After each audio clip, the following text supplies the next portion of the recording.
Hello and welcome back to our channel Educational Yard. So जैसा कि हमने पिछली वीडियो में बात किया था क्लास 11 की बेसिक्स अकाउंट्स की, तो आज हम उसी को कंटिन्यू करेंगे और देखेंगे कुछ बेसिक टर्म्स। तो चलिए दोस्तों स्टार्ट करते हैं आज की क्लास।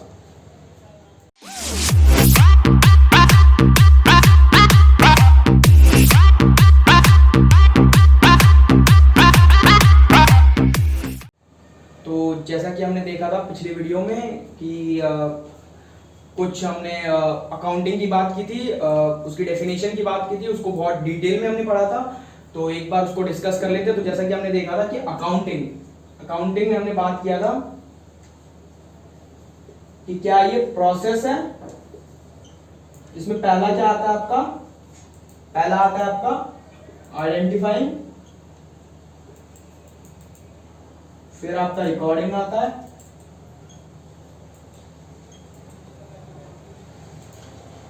फिर आपका classifying,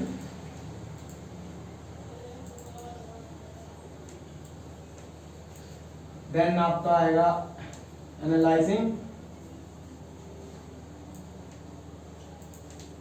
and interpreting,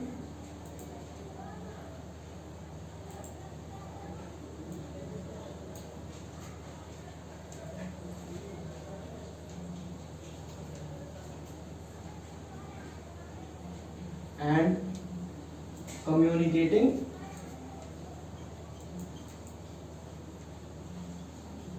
to users of account. ये हमने बात की थी पिछली वीडियो में। तो यहाँ पे हमने देखा था कि आइडेंटिफाइंग, इसमें हमने बात किया था कि हम जो है पहले देखते हैं कि कौन कौन से फाइनेंशियल ट्रांजैक्शन होते हैं उनको, और उसमें फिर हमने बात की थी दो तरह की जो हमारी ट्रांजैक्शन होती है, financial transaction, non financial transaction. तो हमने बात की थी जो फाइनेंशियल ट्रांजैक्शन होते हैं कोई भी ऐसे बिजनेस में एक्टिविटी जो होता है जिसको हम एक्सप्रेस कर सकते हैं इन मॉनेटरी टर्म्स, वो होती है हमारी फाइनेंशियल ट्रांजैक्शंस। और जो नॉन फाइनेंशियल ट्रांजैक्शंस होती हैं वो हमारी कोई भी ट्रांजैक्शन जिनको हम एक्सप्रेस नहीं कर सकते मॉनेटरी टर्म्स में, जैसे कि हमने बात की थी यूनियन की स्ट्राइक हो गई, या एम्प्लॉय का लॉयलिटी, या कोई भी ऐसी बात जो हम मनी के टर्म्स में नहीं एक्सप्रेस कर सकते।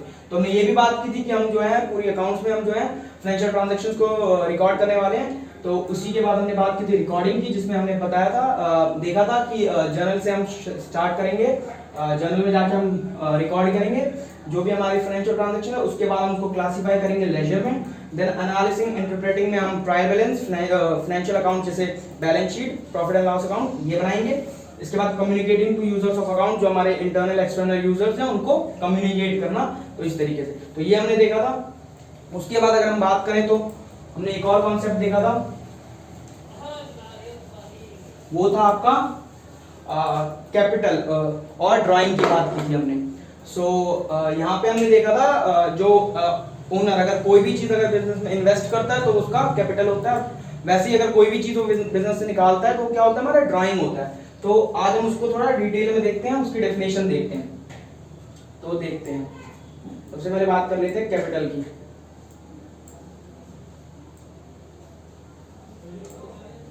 तो इसको डिफाइन करते हैं हम, anything invested by owner into business is known as capital. फिर हमने देखा था कि आपका इन्वेस्टमेंट कुछ भी हो सकता है, गुड्स भी हो सकती है, आपका मनी भी हो सकता है, कैश भी हो सकता है, और कुछ काइंड में भी हो सकता है। इसके बाद हमने बात की थी जो ड्राइंग होती है हमारी, उस पर भी हमने बात की थी। तो ड्राइंग में हमने देखा था कि anything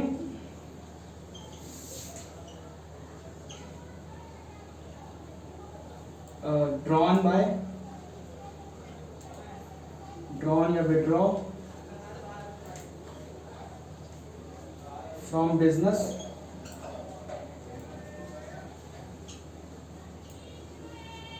bye owner is known as drawing. तो कोई भी चीज़ अगर ओनर जो है अपने बिजनेस से निकालता है, विड्रॉ करता है, विड्रॉ का मतलब यहाँ पे जो है निकालना होता है, तो वो भी कुछ भी हो सकता है, जैसे कैपिटल में आप कुछ भी इन्वेस्ट कर सकता है, तो वो विड्रॉ भी कुछ भी कर सकता है। उसके बाद हमने देखा था कि इन दोनों को जो अलग करती है, मतलब हमने ओनर और बिजनेस की बात की थी। ओनर उसका घर है और उसका बिजनेस है, तो हमने ये बात की थी अगर ये ओनर है, अगर ये ओनर है और ये उसका अगर बिजनेस है, ये ओनर्स बिजनेस है, तो इन दोनों को जो अलग करता है वो जो कॉन्सेप्ट है वो है एंटिटी कॉन्सेप्ट। जो ये कहता है, जो हमारा लॉ है वो कहता है कि हम ओनर और बिजनेस को कभी एक नजर से नहीं देखेंगे। हम हमेशा जो अकाउंटेंसी हम पूरी अगर 11th-12th की बात करें, अगर आगे भी आप अकाउंट्स को लेके चलते हैं तो वहां पे भी अगर आप बात करेंगे तो हमेशा ओनर के बिजनेस के पॉइंट ऑफ व्यू से हमें देखना है। तो इसके बाद अब हम कुछ देखते हैं बेसिक टर्म्स। तो चलिए दोस्तों अब बात करते हैं बेसिक टर्म्स की। तो बेसिक टर्म्स, इसमें जो पहला हम बेसिक टर्म देखते हैं वो है हमारे गुड्स। पहले इसका डेफिनेशन लिखते हैं, उसके बाद उसको समझते हैं। तो इसकी जो डेफिनेशन है वो है anything which is meant for what? Resale। तो डेफिनेशन इसकी पढ़े तो क्या है? Anything which is meant for resale. इसका मतलब है कोई भी ऐसी चीज जिसको आप वापस बेचने के लिए ही खरीदते हो, तो वो क्या है? हमारी गुड्स है। तो एग्जांपल लेते हैं, कोई मोबाइल वाला है जिसकी शॉप है मोबाइल की, और वो मोबाइल खरीदता है और बेचता है। तो अगर हम उसकी बात करें तो वो गुड्स जो है उसके लिए वो मोबाइल फोन्स हो जाएंगे। कैसे? वो मोबाइल को खरीद रहा है और वापस खरीदने के लिए ही वो बेच रहा है ताकि उसको प्रॉफिट हो सके। तो अगर हम इसका एग्जांपल लिखें तो मोबाइल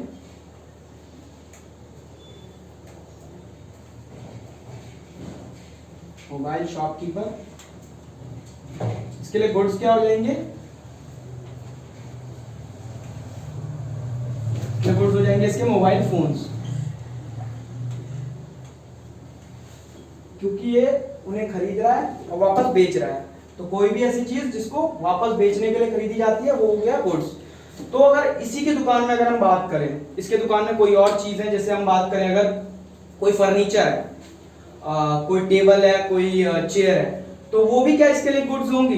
जी नहीं, वो गुड्स नहीं होंगी। क्यों? क्योंकि उसका इसने यूज, उसको वापस बेचना नहीं है इसे। हाँ, आगे कभी बेच सकता है अगर कोई खराबी आई उनमें या रिपेयर करवाना हुआ तो, लेकिन वो एक दूसरी बात है। अगर हम गुड्स की बात करें तो कोई भी ऐसी चीज जो हम बार बार रीसेल करते हैं, वो एक बार का प्रोसेस नहीं होता, वो कॉन्टिन्यूएशन प्रोसेस होता है, वो बार बार रीसेल होता है। तो उसी तरह इसके लिए फर्नीचर जो है वो गुड्स नहीं होंगे, वो असेट्स होंगे, जो हमारा अगला बेसिक टर्म है, असेट्स। अब ये क्या होता है? तो ये anything purchased by business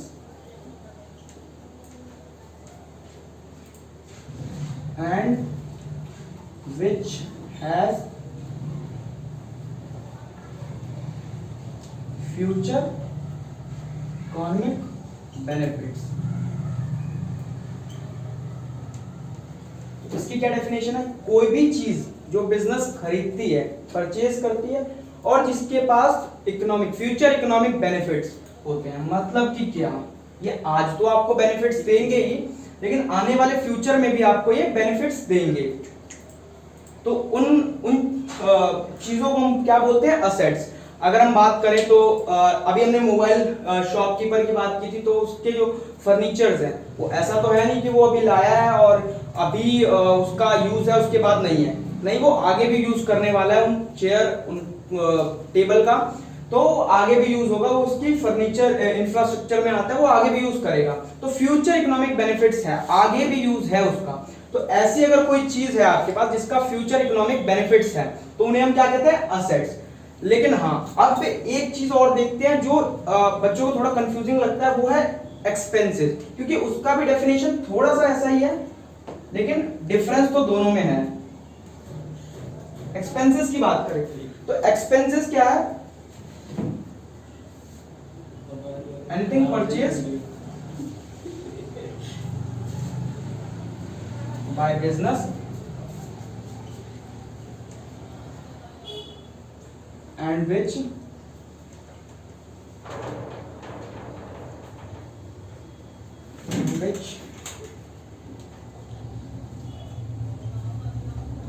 future benefits. कोई भी ऐसी चीज जो बिजनेस खरीदती है जिसके पास फ्यूचर बेनिफिट्स नहीं होते। अगर फ्यूचर बेनिफिट्स की बात करें तो 6 महीना 1 साल अगर ऐसे टाइम के लिए अगर कोई चीज को आप यूज करते हैं तो वो आपका एसेट कहलाता है। तो पीरियड जो पीरियड है यहाँ पे एसेट्स में वो चीज बहुत इंपॉर्टेंट है। परचेज तो आपने किया है लेकिन फ्यूचर बेनिफिट्स भी होना चाहिए और साथ में कम से कम 1 साल का होना चाहिए। 1 साल 2 साल 5 साल भी हो सकता है। तो अगर उन गुड्स का फ्यूचर बेनिफिट्स नहीं है, आपने आज खरीदा और आपने जो है कंज्यूम कर लिया उसे, अगर हम बात करें आपने कोई बिस्किट खरीदी है और आज आपने उसको खा लिया तो उसके पास फ्यूचर बेनिफिट्स नहीं है, फ्यूचर इकोनॉमिक बेनिफिट्स नहीं है, तो वो आपका क्या हो गया? एक्सपेंस हो गया।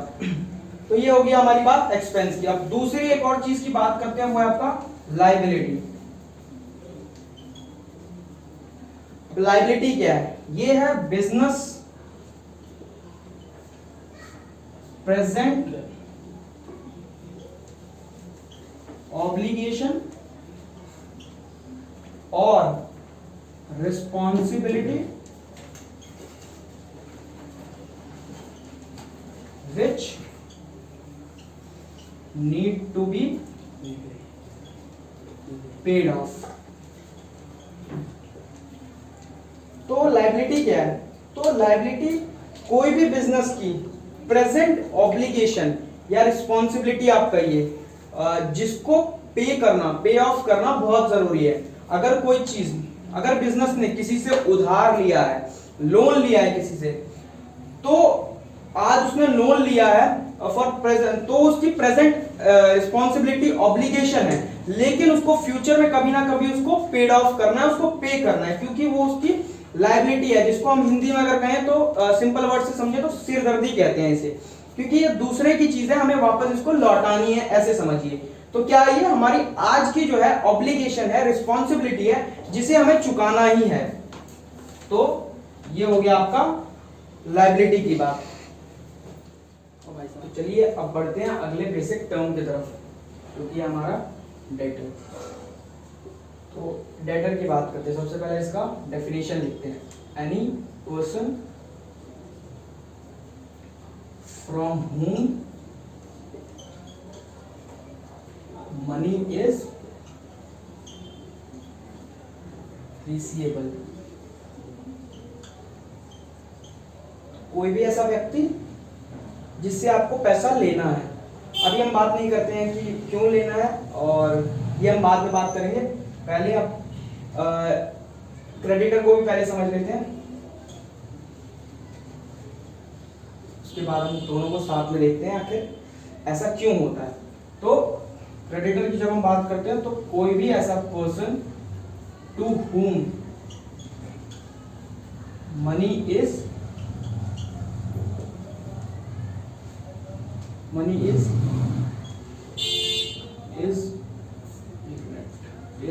to be paid। कोई भी ऐसा व्यक्ति जिसको आपको पैसा चुकाना है या देना है, वो आपका हो गया क्रेडिटर। तो डेटर कौन हो गए? कोई भी ऐसा व्यक्ति जिससे आपको पैसा लेना है, मनी इज रिसीवेबल। और क्रेडिटर कोई भी ऐसा व्यक्ति जिसको आपको मनी देना है।